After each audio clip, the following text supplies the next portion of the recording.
Who's ready for a houseplant house tour as well as garden and allotment? Stick around with me and let's have a look at some plants.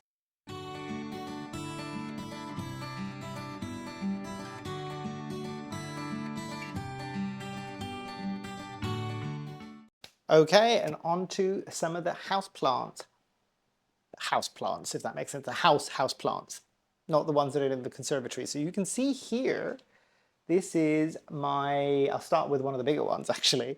This is my Strelitzia Nicolai, and there's more huge leaves that are happening at the top. I remember when I was commenting in a video recently, somebody was just like, I can't have this in my house because this plant really just wants to be a tree.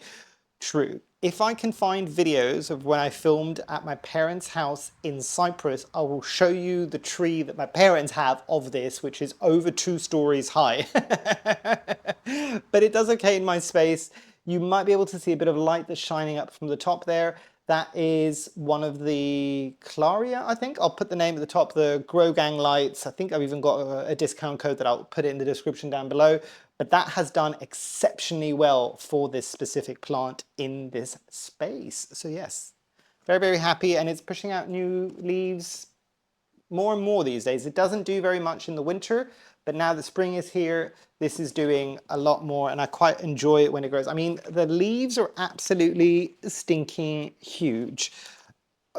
I am a sucker for big leaved plants every single damn time.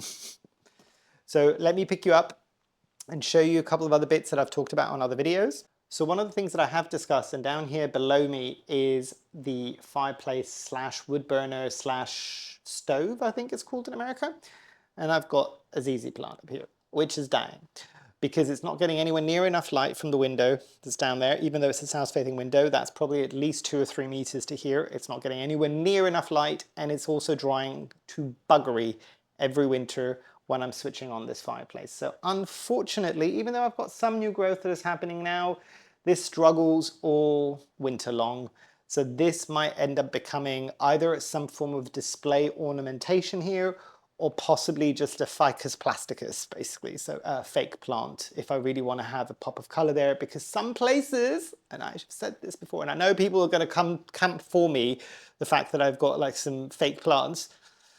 Look, what can I say? I'm Greek. Anybody else who's Greek will know that we've got raised with a whole bunch of fake plants here and there in the house.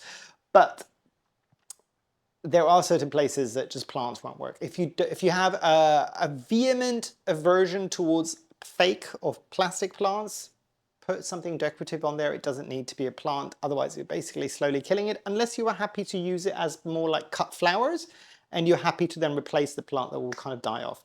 So let me show you the window of my living room, which is the south-facing window, and show you what I've got on there and talk you through that as well.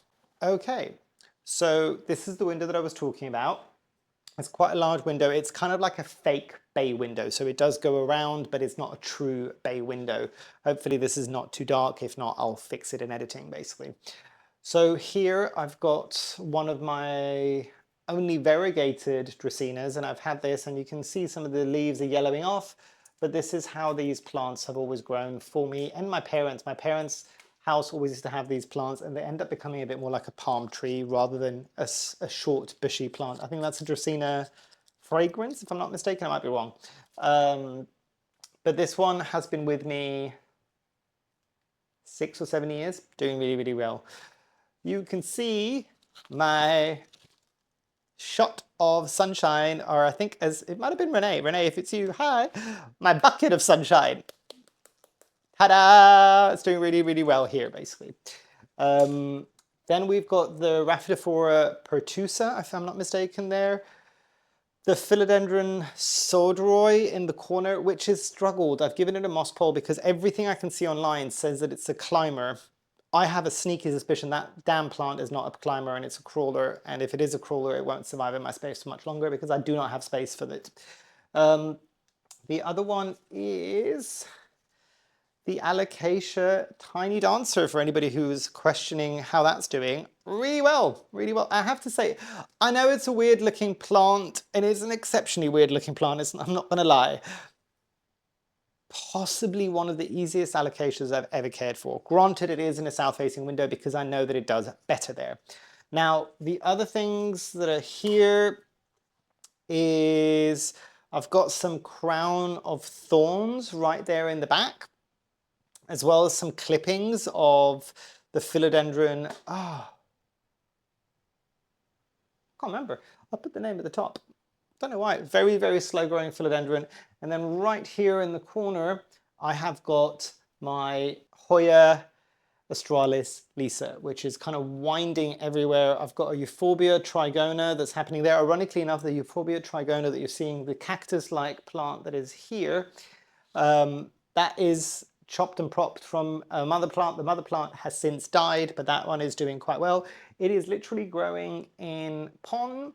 I water it whenever I can damn well remember to water it, and it seems to be doing okay.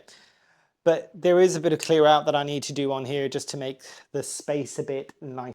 Right, and bringing you into the space that I call my kitchen diner. There is a dining room table or a table for everybody to sit here and eat. My kitchen is round the corner there, but there isn't enough space to have this in the kitchen, if that makes sense. But the Andreanum, if I'm not mistaken, the standard kind of flamingo-like plants with the colourful bracts that I was talking about because I wanted to get one. Look at how well it's doing. And this happens because in the winter months, there's not enough light, so you get more of the green creeping through. And you can see that on there as well. But I don't mind it actually. I quite like the tri-coloured look of those leaves. But the more we go into the brighter days, that green won't be there and it'll be white melding into like a pinkish colour. But cannot tell you how easy this plant has been to grow, considering how many people I know struggle with this. So maybe just getting 1 or 2 house plants. My mother, for example, with this one. But what I do is I let this dry down almost entirely, and when I water it, I just add a couple of drops of liquid baby bio orchid fertilizer for blooms. Oh no, it's not the baby bio one, it's a bloom boosting one. I'll see if I can put the picture at the top there. All winter long. At winter, maybe it had 2 or 3 blooms. Now is the time of the year where I'll probably have about 4 to 8 blooms at any given time on this plant. Just a trooper. I know, buddy, I know. Just in case anybody's wondering who I'm talking to, the Duke is down there below, his bed is there, and he keeps looking up at me going, "Can you please not drop any plants on me today?"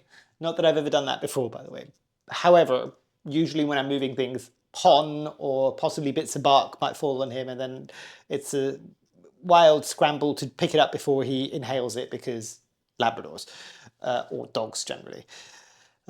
This is the gift that I had, and this one bloom that is finally done of the peace lily. Me with the prayer plants. This is a peace lily, so Spathiphyllum. And it's interesting because you can see some of the blooms are spent and some of them are still green. They haven't gone, or they were white and they're going green now. But you can see there's some more whiteness coming through. The blooms that you're seeing on this plant have been there the whole winter. But the thing that I'm finding quite interesting with this one, you can see this in a very old bloom, it comes up with a double space. Not all of them, but some of them have got a double space rather than just the one. But doing exceptionally well, doing exceptionally well. So what I've learned with this is I don't let it go fully dry until it flops down. I will let this kind of dry out mostly. I'll figure out what the dates are in terms of when I need watering, and then I'll water it just before it starts to wilt, if that makes sense.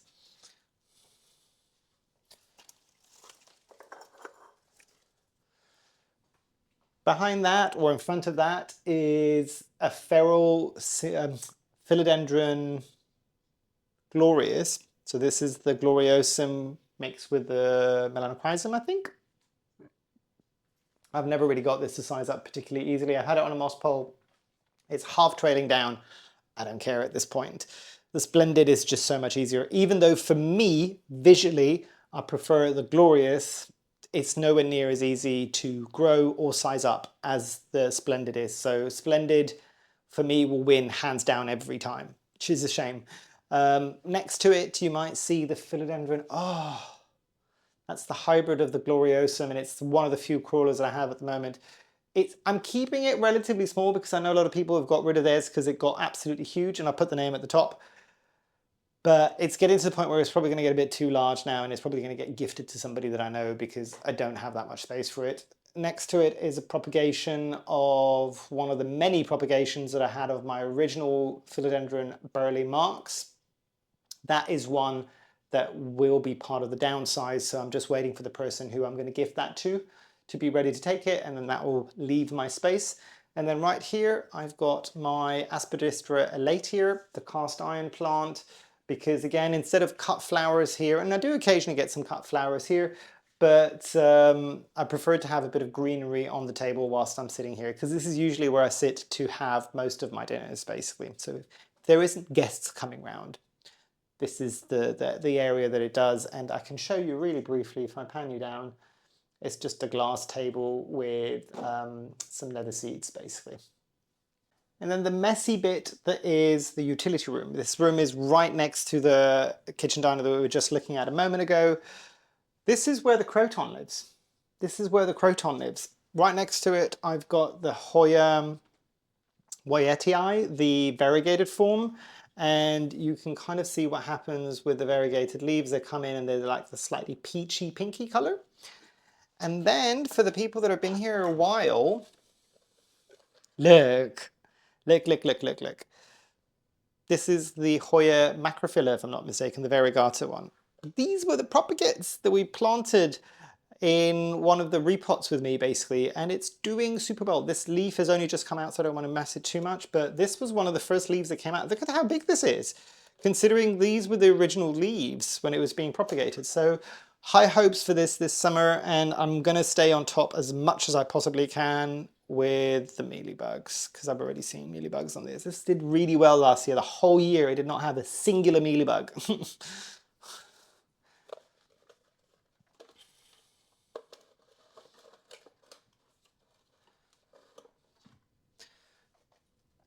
And then the most busted looking single stem propagation of the Piper sylvaticum, just growing in regular household humidity. It's doing okay. Does it look great most of the time? No, but it looks good enough. And this is in just standard pond with loads of like roots coming into the water media as well. This is a very thirsty plant, especially now in the spring and summer months, basically. So you can kind of see what the leaf looks like there. Right, let me pick you up and move you into the kitchen.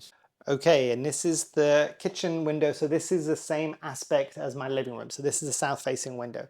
And here you can see this is where I'm growing my Ficus elastica shiveriana, and I can take off the little caterpillar from the newest leaf at the top there. That is exceptionally happy. The Ficus benjamina variegata, loving life. Same thing goes because I've got the brightest window here. This is my Cereus spiralis, so the spiral cactus, doing super, super well here. Got a couple more Hoyas there, some Callistophillas. There is the pubic calyx at the end. You can see there's a lot of sun stress that is happening on that plant. However, it has bloomed for me consistently for years. I will say the same thing that I always say about the pubic calyx. It takes a while, more so I find than it did for me at least, more so than any of my other, so this plant right here took way more than any of my other Hoyas in terms of time before it started blooming. The more common Hoyas at least. I know some of the more difficult or rare Hoyas will take even longer, but that one takes a while. But since it started blooming, and it's had mealybugs several times because Hoyas, Hoyas every time, absolutely fine. Grows like the clappers. And then at this side around, I have got the cactus, the Gymnocalcium mechanovicii, and it is like getting ready to bloom. You can see the little two bloom buds at the top there.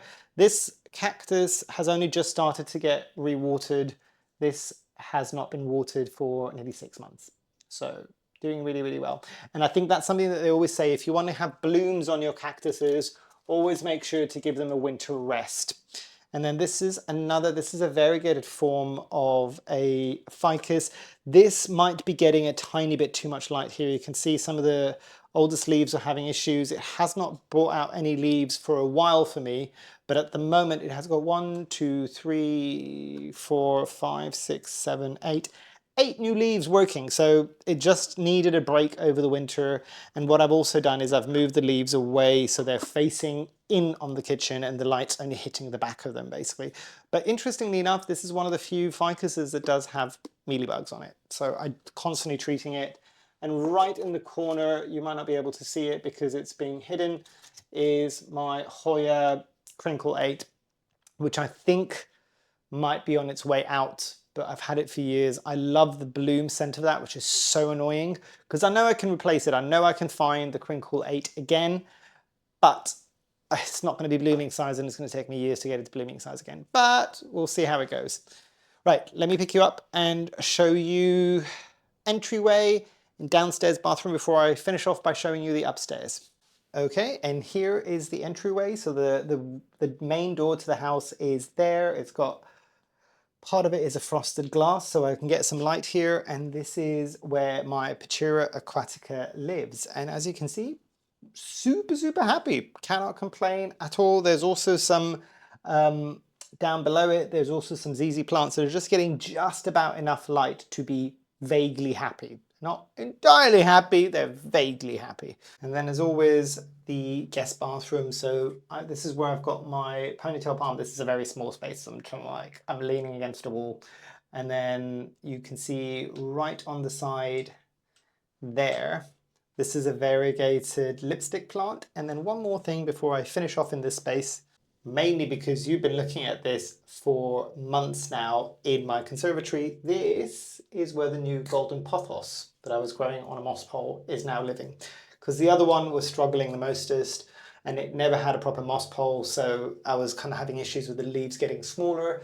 This has attached quite nicely. This is now on a pedestal, so kind of around hip waist, around my kind of hip level is where the pedestal is. The moment that it hits higher up here is the moment that this will drop down. I'm just trying to give it primo light now that we're coming into spring and summer to get a bit of height. So by the winter, I can move it fully down onto the ground again and it will have enough foliage to get enough light, because realistically right down below, it doesn't get an awful lot of light in the winter. Also, sorry if there's a bit of an echo in this room. Okay, and in the spare room now, this is everybody's, you can see an exercise bike here as well. It's like everybody's spare room becomes a junk room at some point or another. So there is the philodendron violin, and then the golden violin. I think my one was called Malay Gold, I think. Then we've got, this is a Ceropegia, I cannot remember. Is this Sandersonii? I might be wrong. I'll put the name at the top. The parachute one, because you can see here one of the parachutes there. Stunning, stunning plant, super easy. Roots for days, and hopefully that will focus enough. Oh, beautiful, beautiful plant. Here is also where I've got my Houothia truncata. I might be wrong with this one, or Houothia cooperi, I think this one is. And it's blooming, or it was blooming, it's just coming to the end of it.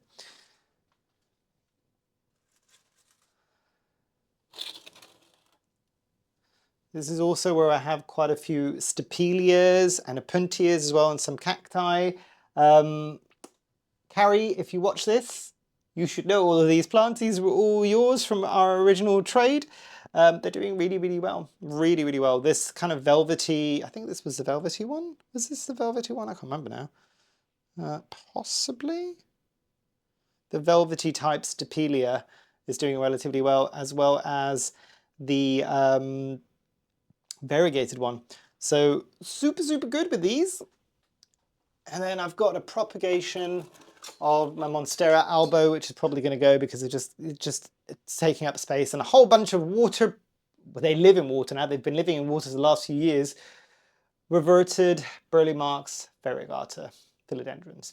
Now into the bedroom, and I'll kind of hunch down so you can still get me in shot. So these are the chopped and propped pepino melons, these for the garden from last winter, and they're doing relatively well. They're soon going to be ready to go outside. They are ready to go outside. The weather isn't ready for them to go outside.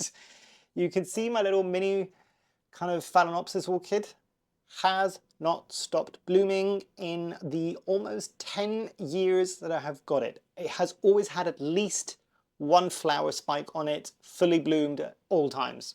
Most reliable of all of my Phalaenopsis orchids.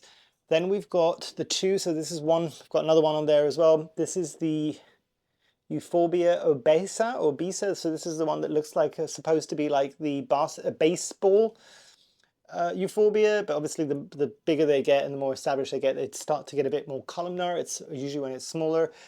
And I know a lot of people will try to pollinate them. I got two. They're both flowering. They're both male. I don't have a female. Females apparently are quite difficult to come by. So that is there and it's been growing. I have had these two plants probably again 10 years almost.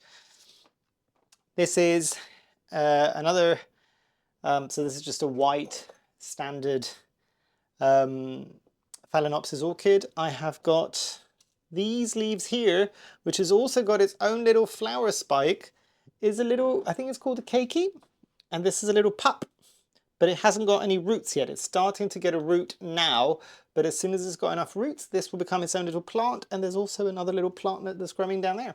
And there's also a flower spike on the main plant, so doing relatively well there. Hoya, which Hoya is this? Hoya quinquenervia. Oh, love this Hoya. I have not had it bloom yet, but it has put on so much growth last year, and this is one that will blush quite happily in the sun. And also my moonshine sansevieria here. Super easy plants, and they're easy to care for, especially in this place. I don't want to be fussing in the bedroom. Now in the dressing room, so this is, you can see some more of the propagations of that pepino melon here. I've got, is it a lipstick? Some form of like houseplant, succulent. It's lipstick agavoides. I'll put it at the top there. This was given to me by a very special individual, probably 6-7 years ago now. It's got pups all around, like one there, one there, one there, and you can see the main rosette there. This is going super well, and this was a supermarket purchase, I would imagine. I was given this as a bit of a small gift over Christmas, so this was one of the few houseplants that I was ever given as a gift. So note how most of the houseplants that I was given as a gift, doesn't matter how basic they were, I kept them. They've all got sentimental value for me. I'm assuming the same for most people, actually. One of the few, if not the only, peperomias that I've got in my space still. So this is the mini rubber plants, so Peperomia obtusifolia variegata here. Another gift of it's a different type of Haworthia, I think. And then obviously we've got the Crassula ovata at the side there, which has probably seen better days. It had a bit of a wobble last year, but it's coming back a bit more strongly currently. Okay, and now in the main kind of family bathroom. This, in case everybody that's always asking, is where I have my Pelischia Ming. This is also another propagation, and this is the one I'm keeping because it does have quite a bit of variegation on it, of my Burleymarks Philodendron variegata, Monstera albo on the side there, and this, ladies and gentlemen, is what remains. For people that think that I'm always great with alocasias, not the case. I can also struggle with alocasia. So this is the Alocasia Lukey 1 sinuata ex alba. So this had a lot of issues over the winter. I think it had a lot of root rot. It's got loads of little pups on there. The reason why I'm leaving this like this is because this leaf, and I don't know whether or not it's going to show up, is heavily pregnant. So I know this is going to reject and it's not looking its best, but I need it to give it just about enough energy to push that damn new leaf out. And I know that I'm going to be on the one leaf club for a while with this one, but the moment that that does it, I'm already starting to see the roots doing a lot better in this medium. I should hopefully start seeing more and more this kind of bush up again, because I really enjoyed this. And I think this was one of those gifts. So a gift with purchase, if you spend X amount or more, because no self-control with Grow Tropicals, I got this as a gift, and it's a shame because I really enjoyed growing this, and this was doing fine. It just deteriorated super fast for me over the winter. But it's still here. I don't know whether or not this one, it doesn't get, the soil doesn't get beat down with light, so it doesn't ever really get truly warm unless this room, which it will do in the summer, gets hot. But maybe that's something that needs a bit of heat on its roots in order to push up those leaves rather than just the light that's coming through. And let me pan you around and you can kind of see this is the Epipremnum, and then just behind what we were looking at before, this is the Epipremnum amplicium, and you can see I've just put it on some wood and it's growing and it's climbing, and there's also a bit of like Epipremnum pinnatum in there as well. So this one's doing really, really well. God knows how I'm going to move that when I move house, because that's not the most stable thing in the world. That's leaning against a wall. So. And then here is where I have my Monstera Thai constellation. This is behind my desk, is right behind where the camera is. I get to see my Monstera Thai constellation daily, which I really, really enjoy. And then behind that is, oh, you might be able to see at the top here, this is the most variegated form of the Philodendron Burleymarks variegata. How many times am I going to say that in this video? But you can see I took a lot of cuttings from that original plant. That was the first ever video I did for this channel as well. So barring the fact that I've always loved that plant, there's a lot of sentimental value that was in that plant. And for people that were very worried that that was going to vacate my life and never come back, trust me, it's in many formats in this house. It's fine. And then I'll show you couple of last windows, the last window in this office and the bathroom off the side of the office and what I've got in there, because that took a while to get happy and I finally cracked it, I think. So behind me here, you can see the net curtains that I've got here so things don't get blasted to buggery in terms of light, is where I have more of my Phalaenopsis. So the large form Phalaenopsis that I've got here, the smaller form, and I've got some Paphipetalums right at the back here. So, and you can see the view that's from the office is the back garden. So I get to get some nice views of the back garden. And I know this is probably not the best place to end, but let's end with the office bathroom. The reason why I brought you in here is because I wanted to show you, this is where I've got my desert roses. So, oh, why am I blocking on the name? I'll put the name at the top there.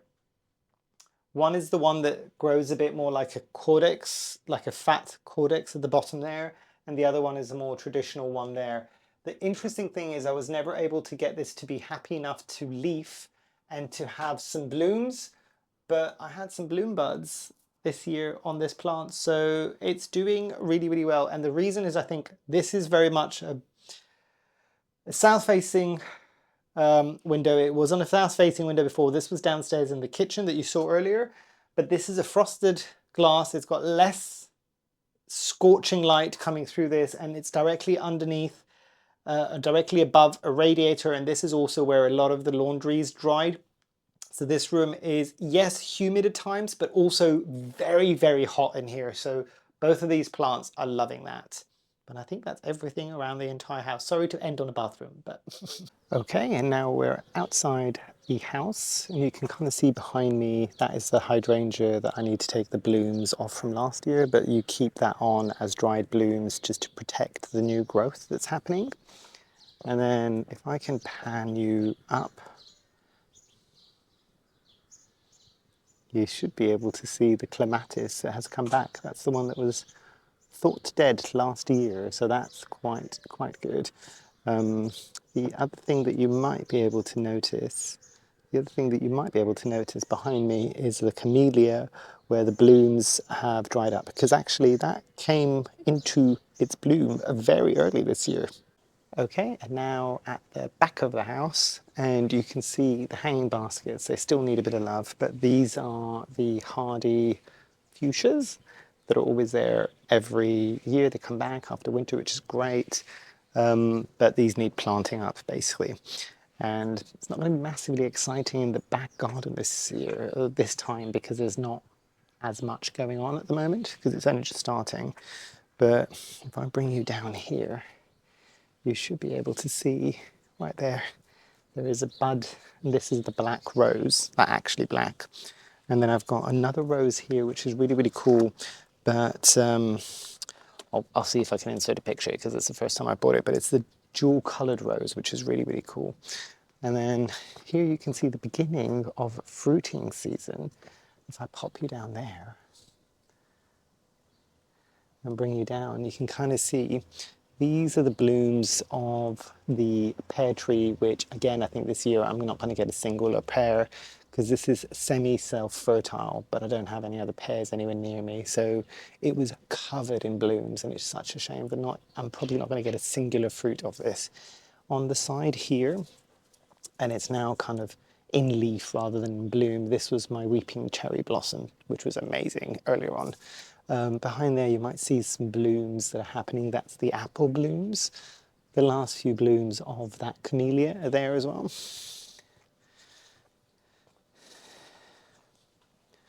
And then here is a really cool plant actually.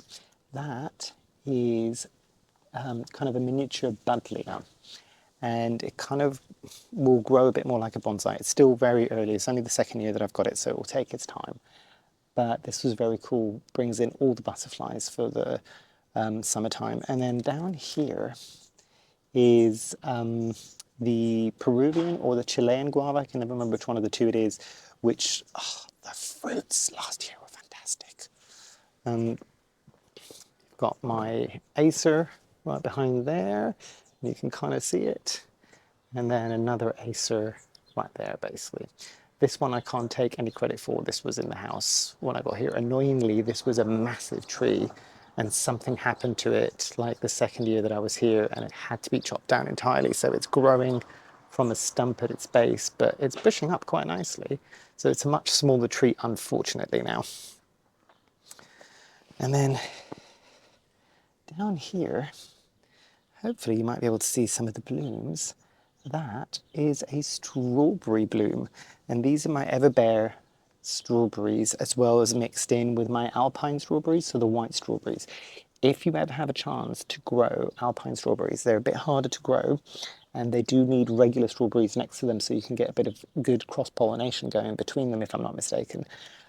Well worth the effort because I think they're called pine berries and because they taste something between a strawberry and a pineapple. And there's a lot of people that are just like, oh, I'll get this fruit because it tastes like pineapple, and invariably it really doesn't. This does. It doesn't. It does taste like pineapple in the sense that, you know, that kind of slight acidity and slight burn that you get when you're eating a pineapple. I know I get that. But apparently that's also something to do with people that are allergic to things. You tend to get that kind of burny feeling in a nice way. I know it sounds weird, but really worth trying. Really, really worth trying. It's like the taste of a strawberry times 1,000 is fantastic, basically. Not on the sweet side. It's still sweet, but anybody who likes kind of slightly sour candy, you'll love the white strawberries. Again, still sweet, but there's a slight bit of not sourness, but like a slight bit of acidity. Imagine strawberry with like the smallest like splash of lemon on top of it. It sounds weird, but it's so good. And then this was a big favorite last time I showed you. It's not in bloom yet, but it's in leaf, so I'm hoping I can see quite a few blooms on this. This is the false orange blossom, I think it's called. I'll see if I can put the name at the top. Cannot wait. This is the first time, because when I bought this last year, I bought it at the garden centre and it was already in bloom. And the problem with that is that the blooms didn't last very long. I didn't have them for the full duration. I think I bought the plant when the blooms were kind of dying back. But I'm really looking forward because the smell on this is absolutely insane. So yes, and then you can see right at the back there, that is a Fascia fingers, I think. It's a slightly thinner Fascia.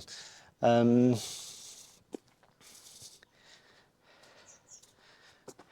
then this plant here, which I can never remember the name, it is Salix flamingo, but this is really, really cool. When the leaves get a bit bigger, they tend to be slightly variegated, and the variegation is on the pinkish side. Right down here is horseradish.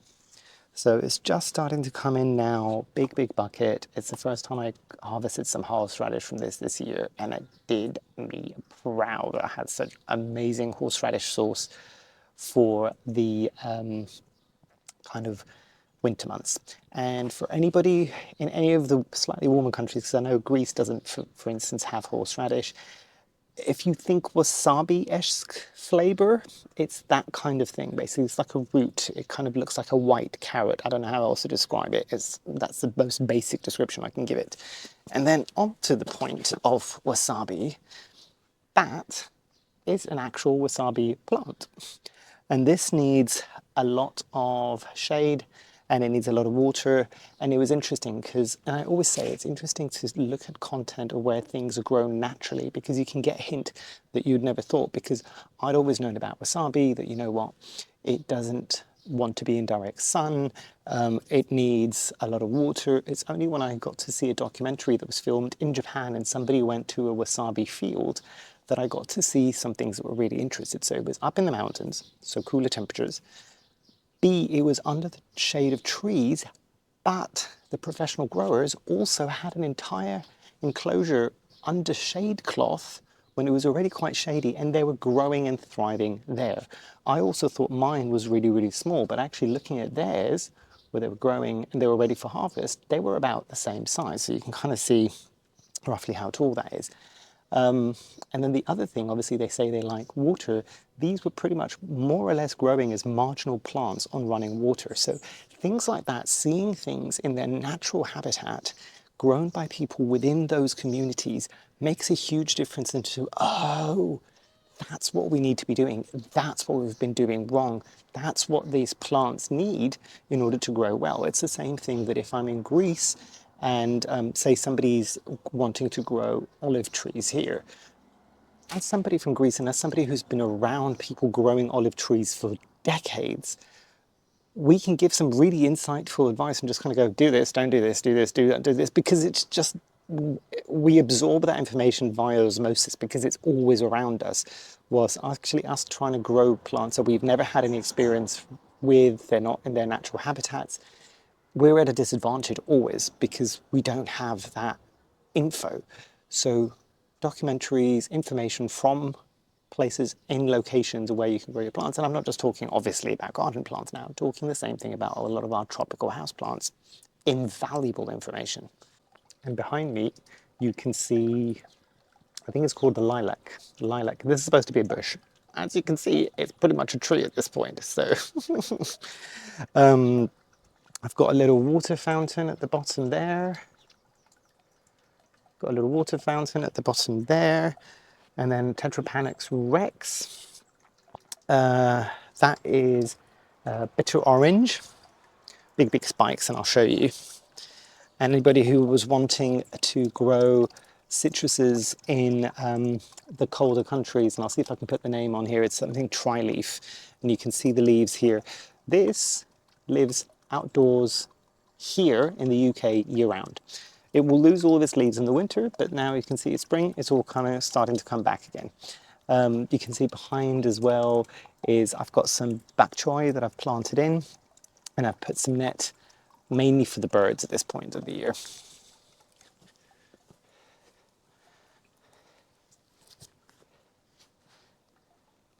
And then behind me there, you might notice some hostas. Apologies for all the extra bird poop, but there's a tree above this and there's birds that do their business down below. Hopefully nothing will fall into my head. And then this is, oh, I can never remember this. This is the one that's related to the corpse flower. And you can see here, that is a petiole. This is the petiole. These are all leaflets on the petiole. There is one leaf on this entire plant. This is the petiole. It's not the growing stem. The stinky flower has not happened yet. It's a bit too early for it yet, but it will happen consistently. And then you can see behind me there, these are my bananas that are getting quite established now. I can kind of give you a context of size. The last little thing that I'll show you before I kind of wrap up the outside is, and this is a shout out to all my Kiwi followers or New Zealand followers. I don't know what's appropriate these days. Do let me know. I will use whichever terminology people prefer now. The people from New Zealand will probably recognize this plant. This is a feijoa. So this is not a true guava, but it's something guava. I can't remember what it's called now. I'll see if I can put the name, the common name on there. But for the people that were watching me last year, I got so many fruits.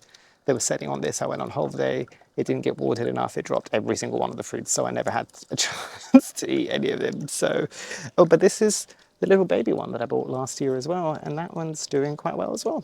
Okay, we are now at the allotment, and you can tell by the fact that I'm wearing a little jumper that it's still a bit of a chill in the air in the mornings here. But I'll walk you through so you can kind of see.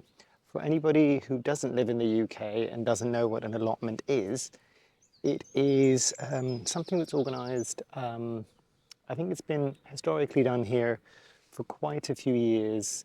I think probably since one of the world wars, I guess. And it was something that people could hire out from the councils, usually, the local councils. It's usually a very small amount of rent each month. And I'll put how much I'm paying kind of on the screen so you can see. Per year, by the way, that is. And it just gave everybody an opportunity to have a small plot of land that they can cultivate, usually for vegetables. But these days, there's a lot of people that will do decorative flowers and things like that. So there's a lot to be said, and it's quite nice that it's still continuing, even though there isn't necessarily an active war that will require it right now. But I think it was embraced quite a lot by the kind of communities here. So it's something that people just kept doing because they enjoyed it as much as they did. So yes, you can kind of see my plot at the allotment, and I'll show you we'll go in, feed the girls. I'm going to be told off in a minute because I'm late today and I haven't fed them yet. And then I'll quickly run you around. It's still obviously, as I said, early spring. I've only just started settling stuff in at the moment. It's still a bit cool. So you get to see the start of what the growing season is like at the moment. Okay, usually what I do first thing in the morning, and you're getting a bit of an insight as to what I do when I come to the girls every morning, is I've got these frisbees because I don't want to have food left over necessarily on the ground, because there might be rodents, there might be anything like that. So I want to put this like this because then I can control what's happening. So there's loads of different frisbees, and generally what I'll give them in the morning is a bit of a treat. In this situation, it is black soldier fly larva because it's got high in protein and also high in calcium. And this is just dried kind of worms essentially. This is great for this time of the year because obviously all the girls have started laying, so they need a higher level of protein and they need a higher level of calcium for the shell of their eggs. And as you might be able to see, and I'll pan you down so you can kind of see the chaos that's about to happen. I've got 4 out at the moment. The 5th one I've left too late, so she's already in the chicken coop laying. You might be able to see, I think I can see on the screen, you can see a bit of the like feeding that's about to happen. Apologies as well for the slight mess because today is cleaning day. So after I'm gonna finish filming these videos, today I'll come back and do a bit of a clean of the coop. So we've got a hanging feeder here. So I'm just opening this up. I close this up overnight again to avoid any kind of pests that might be coming in for food, which is part of the other problem as to why I get told off for being a bit too late. They're just like, we haven't been fed, where is our breakfast?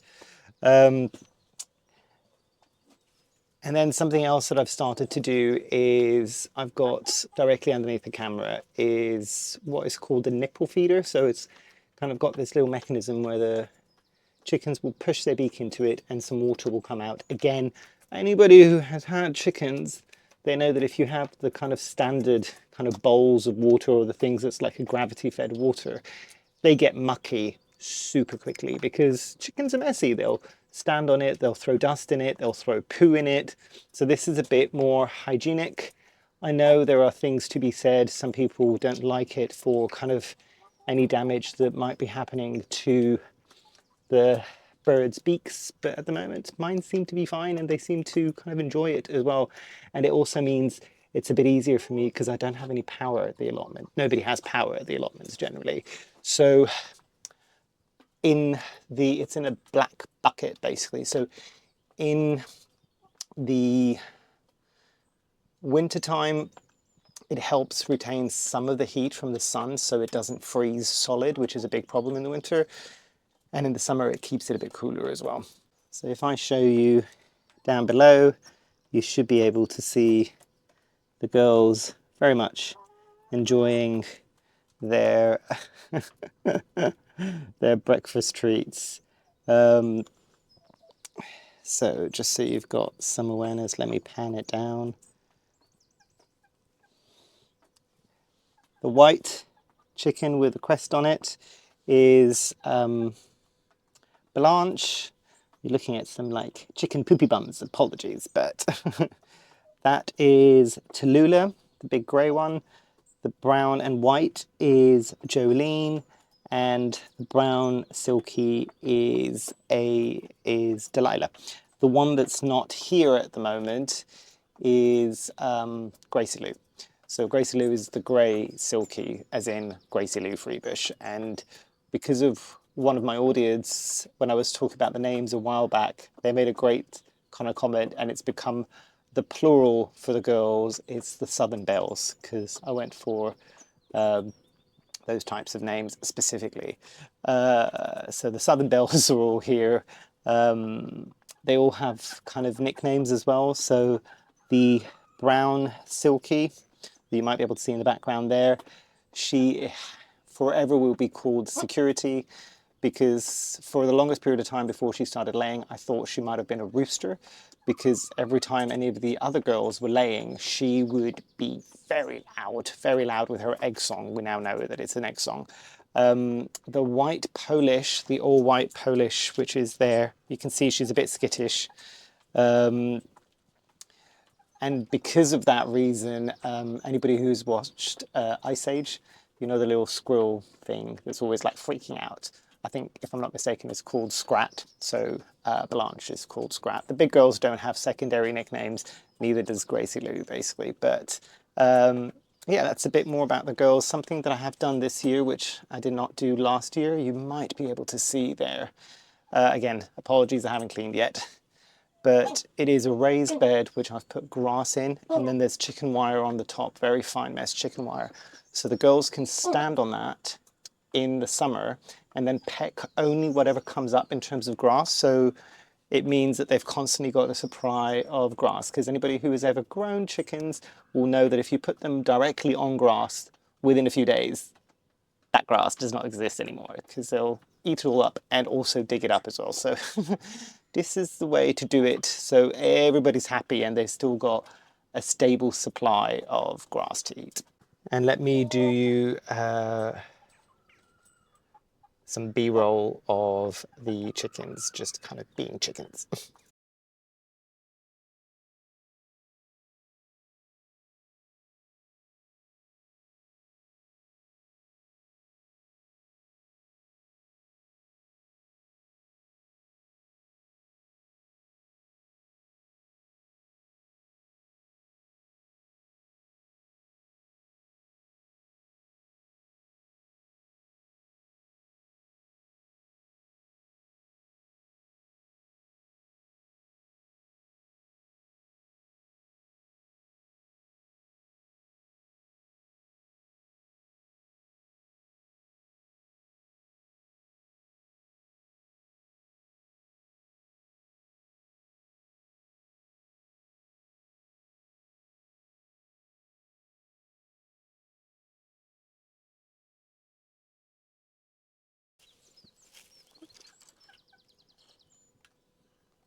Okay, and let me give you a quick rundown of what I did yesterday.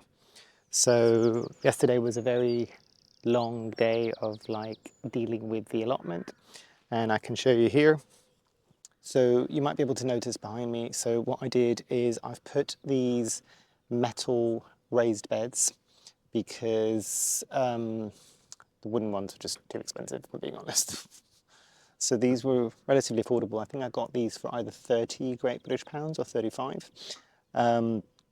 I dug this up, and this is where I have now planted all of my potatoes, and above that I've put dried hemp, which is bedding that I usually use for the girls, but I found that it works a lot better than straw, and the reason for this is because we don't have any running water here. So water is a precious commodity. There's water butts that are filled at this time of the year, but probably within the next month and a half they'll be completely dry, so I'll be carrying water every day here. So I need to be able to make sure that the soil retains as much moisture as possible. Right behind there is another raised bed similar to this, but it comes with a bit of a cover. That has kept me fed with kale all winter long, which was great. The kale has now come off, and I have planted in all of my salad greens, so rocket or arugula for the Americans, and a whole bunch of other kind of salad greens in there for the summer. So that I'm looking forward to that. That usually does me quite proud. Any form of kind of salad grown here over the summer, because it means I can just come in every day, pick some fresh leaves and have some really nice tasty salad. Now behind me here is another raised bed, and this is at the front of the allotment, and as you can see I've put quite a few of these metal beds now. So this has got, I don't remember now what I put it in yesterday. It was a very long day of planting yesterday in the sun and in the heat. This has got leeks. It's got white onions, red onions. There's a random potato that planted like years ago and it came up when I was digging things up. And then some carrots at the very, very end. I'm doing very little, as people know, this year, because obviously if I'm buying a house, I don't have a lot of time to be doing this, running my business, doing the YouTube channel, doing all the things that I need to do. So low effort allotment for this year, to be honest. And then behind me here, and again, for the people that have seen this last year, and hopefully I'm not getting too badly blown out because it's also a sunny day, which is also, apologies, why I'm wearing sunglasses. This is a climbing rose, and it's full of rose buds at the moment, still waiting for that to come in. I planted a clematis last year on the other side of that. It doesn't seem like it's come back, but remains to be seen. I don't know. Behind me here is another raised bed which didn't exist. None of these metal beds existed last year, so these are all new this year. This, I've got some weed suppressant membrane, and as you can see it's doing nothing, so I need to remove it because here I've got Jerusalem artichokes. So I need to kind of release it so it's got a bit more of a chance to succeed.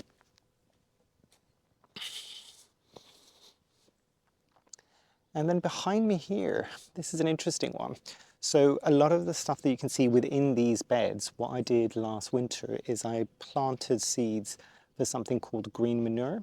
So it's not necessarily anything that you're going to be eating, and it could be, so this was like a lot of clover, specific type of clover, and some grasses and things like that. And then what you do at the beginning of the season like now is you kind of chop it all down and you mulch it into the soil.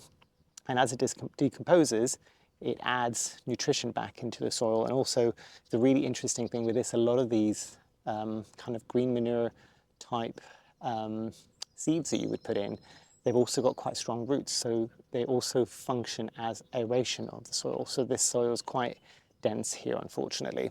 So anything that I can do to kind of make sure that there's air within the soil is a great thing, because it's not just house plants.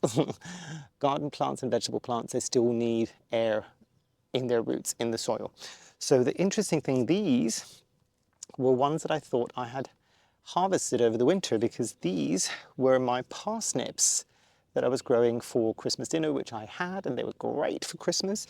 I thought I'd harvested them all. As you can tell, I did not. I missed quite a few, so there's going to be another harvest of parsnips. Quite a few raspberry canes, you might be able to see right there at the back. They're the long straggly things at the top there, and then if I pan you up you might be able to see those kind of slightly bluey greeny plants there. Those are artichokes. And anybody who's got like a vegetable garden or anything like this knows that this is the, I'm late actually this year because I couldn't do most of it because I was doing the jury service the last couple of weeks, but there's clear out now before everything goes in, or around the same time for me when everything else goes in. So this needs a bit more cleared out, but there is, I have put in some courgettes about there. I don't know if in the States they're called courgettes. No, they're called zucchinis. So zucchinis there, and then another zucchini there, and they are yellow zucchinis. And then you know me, warts and all, I will not just show you the good stuff. This is the kiwi Issei, and this is my failing this year. Because I know that technically, even though it's hardy only if it's got fully hardened leaves. It doesn't do well with cold snaps when it's trying to put new leaves on. And last year and the year before, I'd covered it, and I usually uncover it around this time of the year. It was doing great. You can see all the leaves that it originally had on it that are now looking very wilty. We had a light frost 2 nights ago. Killed every single one of these leaves. So you live, you learn, and in my case, you live and you don't learn. The only other thing that I might show you really quickly before I head back to the house, you'll see these videos in a different order to when I'm filming them, but I'm doing them in order of when I can film them, is down here. You should be able to see there, these are all blueberries, or blueberries in the making. So these are the blooms of the blueberry bush. And this is one that has struggled for years, but this year it is laden with blooms. So I'm hoping I may get a decent crop of blueberries this year. Now, one of the last things I'll show you is, and again, this needs a decent clear out. I still need to get the stinging nettles out, and there's a running joke that every time I need to come do something to the allotment, I get stung by stinging nettles. I was covered yesterday, still quite itchy hands today, so there's some chili peppers down below there, right there. And these are my cucumbers, which means that gherkin season is all starting again, but you can see I still need to clear stuff, and I am not. Like, yes, warts and all, but you can see what I mean about the dried leaves from last year. I'm not showing you behind this because it doesn't look great. And that should tell you something. If I'm not showing you some behind the camera, that needs a decent clear out. I just haven't had time yet. So it's all started going, and I'll close up the allotment section here and go on to film the next bit. But this might be towards the end of the video that you're seeing, because I think I'll probably put the house plants first and then the allotment second. But yeah, tell me what you thought. I know a lot of people wanted to see the allotment, and you don't generally get to see it at the beginning of the season, so I thought this year I'd treat you. There's not an awful lot to see, and it's not that exciting. But, and you saw the houseplant plants as well, so in the house.